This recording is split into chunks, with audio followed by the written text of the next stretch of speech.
In 1934, the city of Lafayette decided to build a public swimming pool. Funds were limited, so the city reached out to the whole community and asked that people donate money or cement. Many families donated. Many of those families were Latino. When the pool opened, families from all over Lafayette came to enjoy the water. However, upon arrival, the residents were greeted with a large sign that read, "White Trade Only." The Latino families were turned away.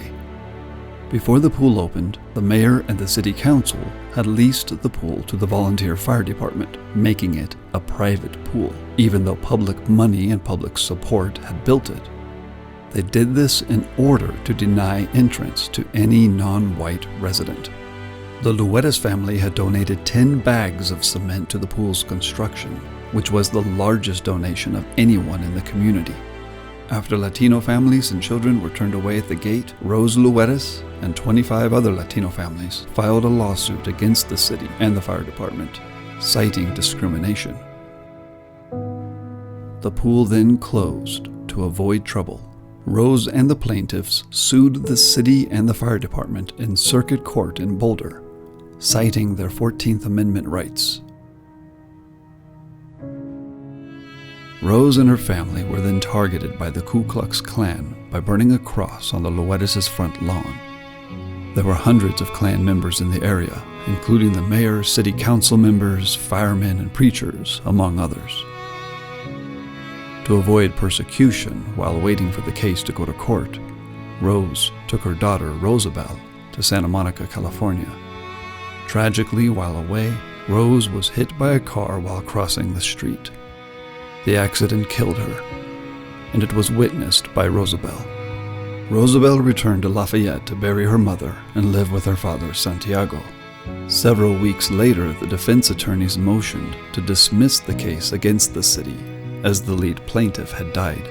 The case was heard by the court, and Rosabelle, age 13, testified in place of her deceased mother. There was extensive testimony, including that of volunteer firemen and Lafayette city councilmen, as well as members of the Latino community. The Luerases and the 25 other Latino families lost the case, but they went on to appeal the case in the Colorado Supreme Court. The upper courts threw the case out, essentially siding with the city and the fire department. The swimming pool, however, never reopened. The city filled it in with dirt, perhaps avoiding more conflict or just not drawing unwanted attention. It was a difficult time in Lafayette. RoseLueras and the other families were brave, fighting for civil rights in 1934, in a time when many people in positions of power worked against anyone of racial or religious differences.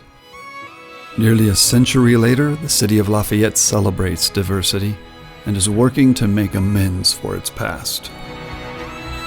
We recognize that stories like that of RoseLueras may be difficult to hear, but important to listen to, so we can heal the painful past and move forward in equality and inclusion. In telling this story, we hope that it will increase all our understanding of why some of our cultural divides still exist today. The swimming pool within the Bob L. Berger Recreation Center, which is the approximate location of the pool from 1934, has been named after Rose Lavato Lueras. We aim to acknowledge her courage and determination to speak truth to power, expose racism and injustice, and seek a legal solution to ensuring the civil rights of Latinos in Lafayette.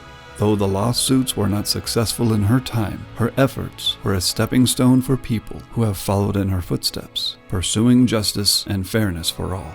In placing a plaque naming the pool after Rose and in telling her story, it is one of many ways we can actively show our commitment to making the city of Lafayette inclusive and welcoming to everyone. It is a conscious and deliberate act of atonement and restorative justice.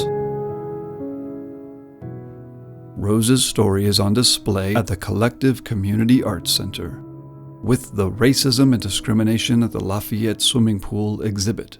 Visit the exhibit in person or read the entire exhibit online at the city website.